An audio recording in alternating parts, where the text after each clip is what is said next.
थराली में भारी तबाही हुई है। बादल फटने के बाद हर जगह मलबा ही मलबा नजर आ रहा।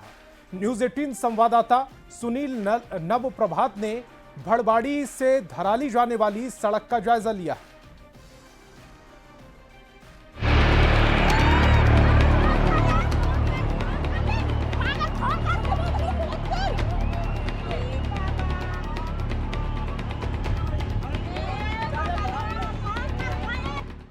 पहाड़ से आई बादल फाड़ तबाही।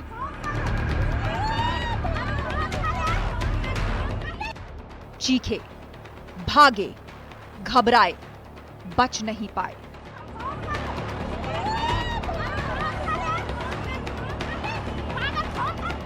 इन दो तस्वीरों के बीच अगर वक्त का अंतर देखें तो ये महज कुछ मिनटों का है।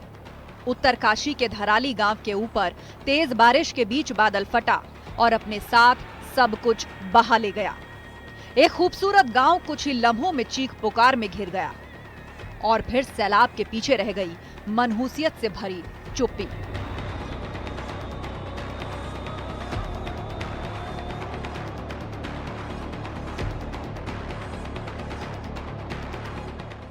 बहुत तेज गति से मलबा आया है पानी के साथ। हमारा प्रयास है कि इस समय में सभी को जल्दी से जल्दी राहत के काम किए जाएं, बचाव के कार्य किए जाएं। जिला प्रशासन के लोग वहां पहुंच रहे हैं, साथ में हमारे सेना के लोग, एनडीआरएफ, एसडीआरएफ, आपदा प्रबंधन विभाग लगातार कोशिश कर रहा है कि हमारी सर्वोच्च प्राथमिकता है कि सभी को इस समय राहत की जाए, सभी को बचाया जाए और हर प्रकार से जान माल की सुरक्षा की जाए। सुबह करीब 11 बजे के आसपास उत्तरकाशी, हर्षिल और धराली के पूरे इलाके में मौसम ने अचानक करवट ली और बारिश शुरू हो गई। ये बारिश धीरे धीरे बढ़ी और अचानक पूरे इलाके में भारी बारिश होने लगी। 1 घंटे की बारिश के बाद करीब 12:30 बजे धराली गांव के ऊपर काले बादल जमा होना शुरू हो गए और इलाके के लोगों में अनहोनी की आशंका पैदा हो गई। 1 घंटा और गुजरा और 1:45 बजे धराली पर कुदरत का कहर टूट पड़ा। धराली के आसमान में बादल फटा और भारी तबाही आ गई। हर्षिल की तरफ से नीचे धराली की ओर तेजी के साथ मलबे का बड़ा सैलाब आगे बढ़ा और पूरे गांव को अपनी चपेट में ले लिया।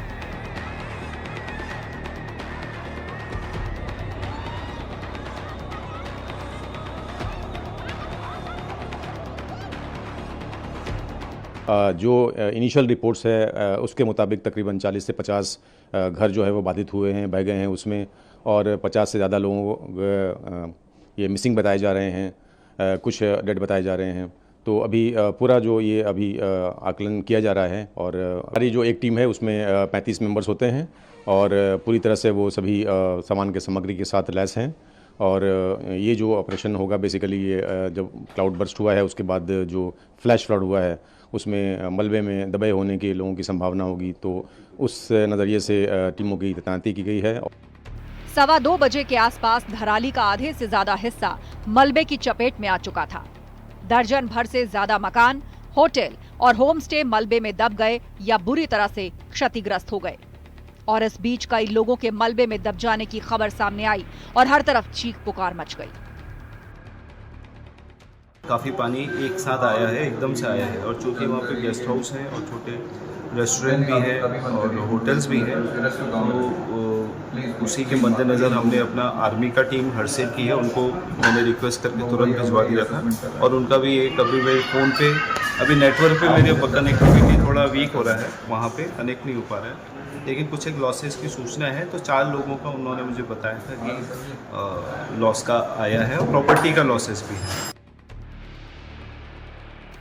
2:30 बजे के आसपास एनडीआरएफ, एसडीआरएफ, सेना और स्थानीय प्रशासन की टीमों ने धराली में रेस्क्यू ऑपरेशन के लिए एक्शन शुरू कर दिया। मौके की तस्वीरों ने हर किसी के रोंगटे खड़े कर दिए और कुदरत के इस क्रोध से हर कोई अचंभे में था।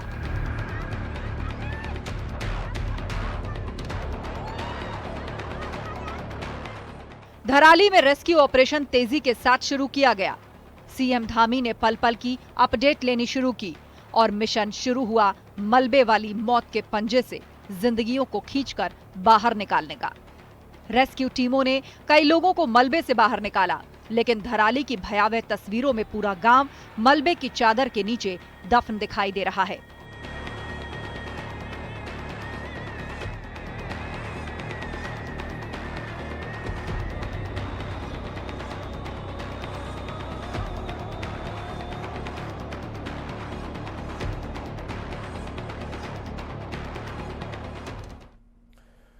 उत्तराखंड के उत्तरकाशी के धराली गांव में खीर गंगा नदी में अचानक बादल फटने से आई भीषण बाढ़ ने तबाही मचवा दी। क्या घर, क्या होटल, सब मलबे की चपेट में आकर जमींदोज हो गए। वहीं हरसिल और सुक्खी टॉप में भी तबाही का मंजर देखने को मिला है, जहां हरसिल में हेलीपैड और आर्मी कैंप को भी नुकसान पहुंचा, तो वहीं सुक्खी टॉप में भी मलबे की जद में कई घर और सड़कें आ गईं।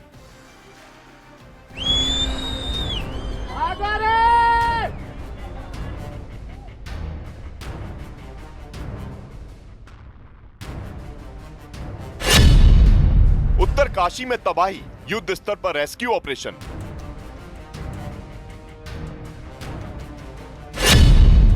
मौत के मलबे में जिंदगी की तलाश।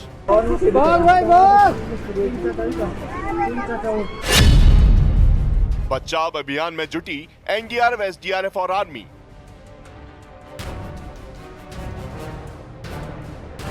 उत्तरकाशी में आई इस भीषण तबाही के बीच राहत और बचाव का काम तेज हो गया। मौत के मलबे में एक एक जिंदगी की तलाश में राहत और बचाव का काम तेजी से होता दिखाई दिया। इस बचाव अभियान में सेना के जवानों के साथ एनडीआरएफ, एसडीआरएफ के दिलेर जवान भी जुटे दिखाई दिए। आपदा के आने के फौरन बाद ही केंद्र सरकार से लेकर राज्य सरकार फुल एक्शन में दिखी। खुद सीएम पुष्कर सिंह धामी हालात का जायजा लेने के लिए स्टेट डिजास्टर ऑपरेशन सेंटर पहुंच गए और अगले आदेश तक उत्तरकाशी जिले में 3 बड़े अधिकारियों को तैनात कर दिया गया। यही नहीं, देहरादून, हरिद्वार, पौड़ी और टिहरी जिलों में कुल 160 पुलिसकर्मियों को राहत बचाव कार्य हेतु नियुक्त किया गया। इसमें 6 इंस्पेक्टर, 54 एसआई, एडिशनल एसआई और 100 हेड कांस्टेबल और कांस्टेबल शामिल हैं। बहुत तेजी से ये बचाव का काम वहाँ पर हुआ है। इसके अतिरिक्त सभी विभाग यहाँ से कोऑर्डिनेशन में, सेना के साथ भी हम लोग लगातार कोऑर्डिनेशन में हैं, क्योंकि सेना के बेस कैंप के आसपास भी जो है ये मलबा आया है और कुछ सड़क मार्ग भी बाधित हुआ है। पुलिस विभाग ने लगभग 160 पुलिस के लोगों को 10 सीनियर अधिकारी और 3 एसपी रैंक के अधिकारी वहाँ नियुक्त किए हैं। 3 नोडल अधिकारी यहाँ से भी नियुक्त हुए।